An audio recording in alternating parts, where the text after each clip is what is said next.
Terima kasih Anda masih bersama kami pemirsa. Warga Wonokromo, Kota Surabaya, Jawa Timur digegerkan dengan penampakan seekor buaya berukuran sekitar 3 meter di dekat pintu air Sungai Jagir. Ya, samene gede nih, samene gede nih bolo. Kemunculan buaya dilihat oleh sejumlah warga pada hari Minggu kemarin. Menurut warga, kemunculan buaya juga sempat terjadi pada Mei lalu. Petugas BPBD Kota Surabaya yang mendapatkan laporan langsung memasang papan peringatan supaya masyarakat tidak berada di tepi sungai demi keselamatan. Berdasarkan hasil koordinasi antara BPBD dengan BKSDA, diduga buaya yang muncul merupakan buaya muara. Pasalnya Sungai Jagir menjadi aliran menuju muara di kawasan Wonorejo yang tidak ada pintu air, sehingga dimungkinkan buaya ekspansi ke Sungai Jagir. Dan menurut teman-teman BKSDA dan termasuk juga BKSPL, memang habitatnya di seputaran Wonorejo, dan itu adalah satu aliran sungai ya. Jadi dari Jagir sampai ke Wonorejo ini tidak ada pintu air, dan itu bisa menjadi satu ekosistem, jadi satu saluran air yang menghubungkan dari Jagir sampai ke. Pemirsa, nekat swafoto di sebuah tebing tepi laut, seorang siswi SMA di Bulukumba, Sulawesi Selatan terjatuh dan tenggelam. Nyawa korban tidak tertolong setelah sempat berjuang seorang diri melawan ganasnya ombak. Inilah detik-detik sesaat setelah korban terjatuh ke laut usai mencoba mengabadikan foto diri di wisata tebing Aparalang di Kecamatan Bontobari, Bulukumba. Korban terjatuh dari spot foto setelah tersapu ombak.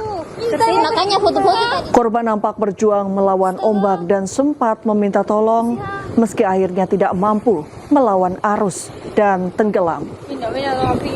Tim Basarnas dan BPBD Bulukumba kemudian melakukan pencarian. Korban pun ditemukan sekitar 1,5 kilometer dari titik jatuh dalam kondisi meninggal dunia. Korban merupakan siswi SMA berusia 17 tahun bernama Elmi Febrianti. Aparalang dan hanyut kurang lebih 1,5 km dari lokasi jatuhnya. Jadi kita temukan sudah masuk wilayah Mandalaria. Karena kami mau melakukan posko di Aparalang, akses untuk menurunkan peralatan di situ agak ribet atau agak sulit. Jadi kami mengambil sikap langsung menuju Mandalaria untuk melakukan posko. Sekitar berapa itu?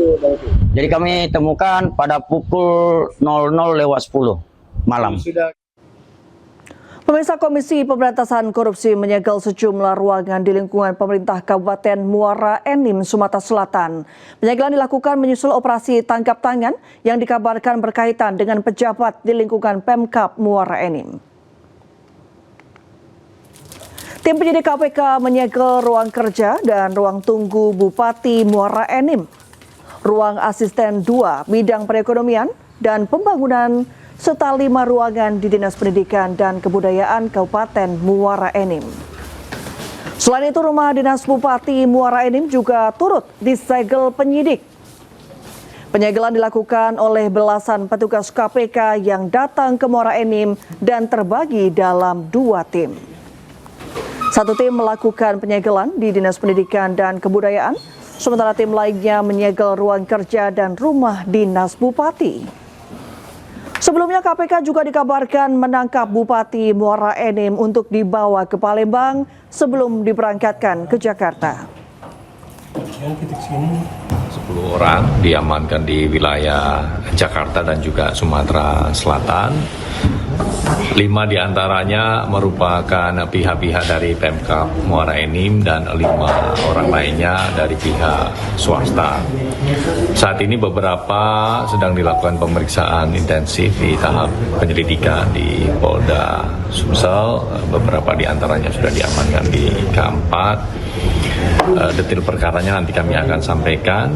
Jadi ini terkait dengan dugaan penerimaan yang dilakukan oleh PN, penyelenggara negara di wilayah Kabupaten Muara Enim dari pihak swasta berkaitan dengan pengadaan yang ada di lingkup Pemkab Muara Enim. Ya pemirsa, setelah sempat tertunda 7 bulan, Presiden Prabowo Subianto menerima surat kepercayaan atau credentials dari 8 duta besar negara sahabat di Istana Kepresidenan Jakarta. Momen ini menandai dimulainya tugas resmi para duta besar untuk memperkuat hubungan diplomatik dan kerjasama dengan Indonesia. 8 duta besar yang menyerahkan surat kepercayaan berasal dari Filipina, Sri Lanka, Ceko, Yunani, Palestina, Lebanon, Korea Selatan, dan Saint Lucia. Dalam pertemuan tersebut, masing-masing duta besar mendapat kesempatan menyampaikan pesan dari pemimpin negaranya kepada Presiden Prabowo Subianto. Suasana pertemuan berlangsung hangat dan penuh semangat kerjasama.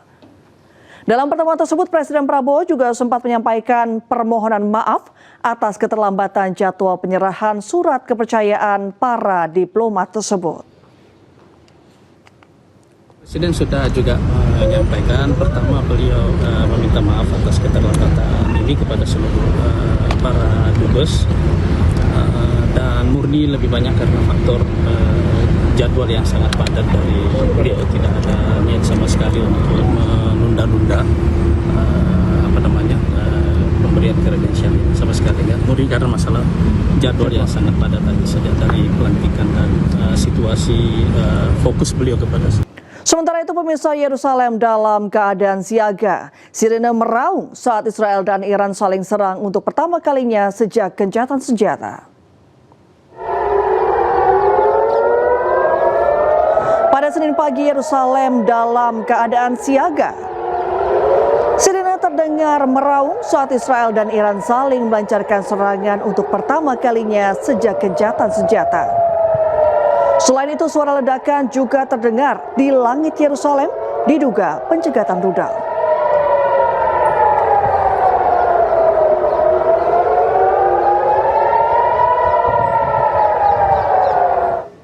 Pemirsa, Presiden Amerika Serikat Donald Trump sudah minta Perdana Menteri Israel Benjamin Netanyahu untuk tidak serang Lebanon.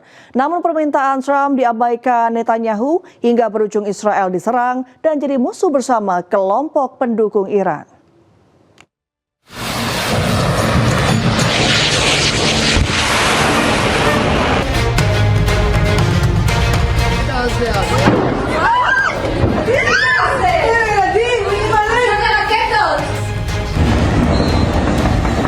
Israel kembali melanggar gencatan senjata terus membombardir Lebanon.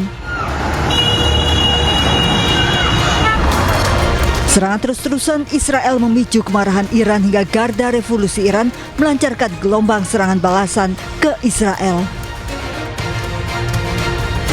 Iran menyebut serangan ini sebagai bukti dari janji operasi True Promise 4. Padahal sebelumnya Presiden Amerika Serikat Donald Trump sudah meminta Perdana Menteri Israel Benjamin Netanyahu untuk tidak lagi menyerang Lebanon. Trump melalui sambungan telepon mengingatkan Netanyahu bahwa serangannya akan membuat dunia mengisolasi Israel. I will tell you, they called us and they said, how about stopping? And I think you're going to see things happen over there. That's been like a little bit of a different world, but it's interconnected with Iran. And it would be really nice if Lebanon could have some peace. Lebanon's been under attack for so many years and always like an underdog. And it would be really nice if it could end. And I spoke to Bibi Netanyahu about that. And I speak to them about it. And I actually spoke to Hezbollah about it. And I think progress is made. Menurut Trump, Israel tidak punya pilihan selain menerima kesepakatan untuk gencatan senjata menyeluruh, termasuk tidak menyerang Lebanon. Trump juga menegaskan serangan Iran terhadap Israel tidak akan mengubah keinginan Amerika untuk mencapai kesepakatan dengan Iran. Pekan lalu, Iran tiba-tiba mengumumkan tidak akan melanjutkan negosiasi damai dengan Amerika Serikat melalui Pakistan sebagai mediator setelah Israel terus melanggar gencatan senjata. Sementara itu, pemirsa, Israel juga terus membalas serangan Iran dengan meluncurkan rudal di sejumlah kota di Iran. Jet tempur Israel membombardir sejumlah lokasi di Teheran, Iran. Dari kejauhan nampak asap tebal membumbung tinggi.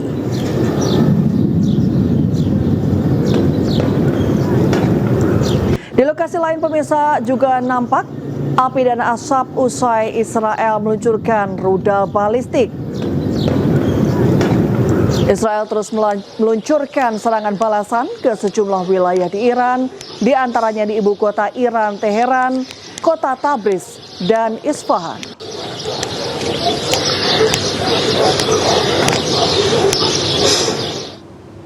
Israel membalas serangan yang dilancarkan Iran. Kali ini Israel menyasar sejumlah kota di Iran.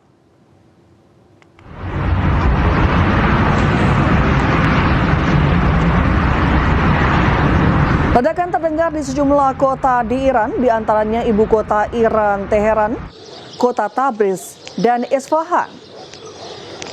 Israel membalas serangan Iran dengan meluncurkan rudal balistik. Israel pun menegaskan akan terus menyerang Lebanon meski harus berperang dengan Iran. Belum diketahui berapa jumlah korban akibat serangan ini. Sementara itu, Amerika Serikat mengaku tidak terlibat dalam serangan balik Israel.